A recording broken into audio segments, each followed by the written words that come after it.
Okay, Judge, he said he'll be in there shortly. He should be out of it. I don't know. There he is. Okay, Do you pronounce your name, Sir Lemoine, or how do you pronounce it? Lemoine. That's okay. All right. Thank you, Mr. Patterson, for joining us.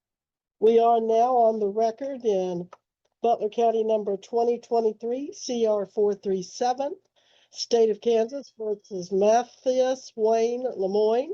Jared Regier for the state, defendant in person and with counsel Darren Patterson. Also is Court Service Officer Ryan Smith for Court Service Officer Tony Bauer. We're here on a warrant to show cause why the defendant's probation should not be revoked for the conviction of possession of marijuana from January of 2025. The allegation is that the defendant has not reported as directed since January 27, 2025. He would have been told at that time to call probation immediately and report according to their directions. Mr. Regier, is the state still pursuing that motion? The state is pursuing the motion, Your Honor.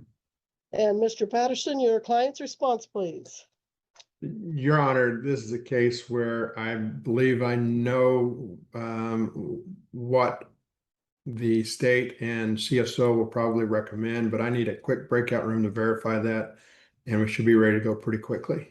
All right, so we need a breakout room with you and Mr. Regier. How about Mr. Smith? And Mr. Smith also, yes. All right, if we could please put them in a breakout room, Jim? Your Honor, I'm going to need to speak to my attorney in the breakout room today. What is your name, please? Liddell Washington. Can we put his name on the screen, Mr. Washington? Who is your attorney? Darren Patterson. All right, folks, when I tell you to call your attorneys the day after, or the day of court when they're assigned, you need to do that. I'm not saying you didn't, Mr. Washington, but for all of you listening, if you have an attorney, don't wait till the day of court to talk to that attorney. Okay. Let's see, is there anyone else we need identified on here? It looks like most people are. Looks like it. Jen, I don't want to give them much time on this. They need to talk quickly. So if they don't come back soon, we're going to need to bring them back. You just let me know when, Your Honor. All right, I'm thinking right now. Thank you, Judge. You're welcome. All right, back on the record in 23 CR 437, all parties as before. Mr. Patterson, how does your client wish to respond to the violations alleged that he has never reported? Your Honor, to the warrant to show cause, my client would waive hearing, stipulate to the violations.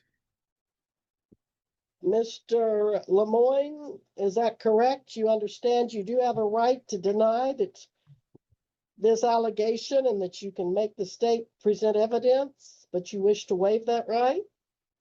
Correct. And you wish to agree that you've never reported to probation? Yes.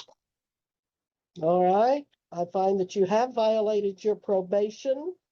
I revoke your probation that was entered on January 27, 2025. Recommendations for disposition from the state, Mr. Regier. Your Honor, some recent information has been brought to my attention regarding this case, which is the basis of the state's recommendations. Pursuant to plea negotiations, the state is prepared to agree to a modified sentence of time served with credit for time served. I believe Mr. Smith is in a position to speak as to the actual credit for time served, but that would be the state's recommendation. Mr. Patterson, your recommendation? Judge, we'd ask the court to adopt those recommendations. Judge, in this case, there is a 120-day controlling sentence. He did serve part of that before being sentenced by this court, had approximately 56 days of credit at that time. After he failed to appear, he did contact. Okay, I'm sorry, Mr. Patterson. Let me take that down. Initially, how much did he have prior to sentencing? 56 days, Your Honor. All right. Following the warrant being issued, Judge, he did contact his probation officer, had discussions about turning himself in, and in fact did turn himself in, knowing he was going to jail. He did go to jail. Based upon that, he got an additional 49 days credit, so that he is now at 105 days jail in this case. We are asking the court to consider modifying the sentence to 105 days and closing it at this point. Thank you. Mr. Smith, you had something to add? No, Your Honor, just the fact of the jail dates, the accuracy that Mr. Patterson had outlined is accurate, that he has served 105 days of a 120-day sentence.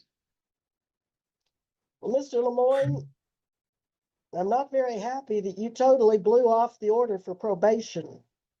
What in the world did you blow that off for? There was a domestic dispute between my dad and I. So you and your dad got into a domestic dispute and you decided you didn't have to do what the court told you. Correct, Your Honor. Since the sentence was for 120 days, you're going to serve the 120 days. You're going into custody right now, and you will serve the balance. And that, from the court's perspective, is unfortunate that I can only give you 15 days, but that's what you're going to serve until you complete this 120 days. If there's nothing further, we'll be in recess. Officer, be sure you take him into custody to serve the balance of his sentence. Okay. All right. Now, we have someone at the Butler County. That hearing had a little bit of everything. Judge Webster presided over the probation revocation of Mathias Wayne Lemoine, and the scene highlighted both patience and finality. Lemoine, with his attorney Darren Patterson at his side, admitted he had never reported to probation after his January conviction. The judge made clear he had every right to contest the allegation but chose instead to stipulate. From there, the math took center stage. Between time served before sentencing and additional days after turning himself in, Lemoine had already logged 105 days of a 120-day sentence. The state and defense jointly recommended modifying the sentence, 2 times served, and closing the matter, which would have effectively ended things then and there. But Judge Webster wasn't buying it.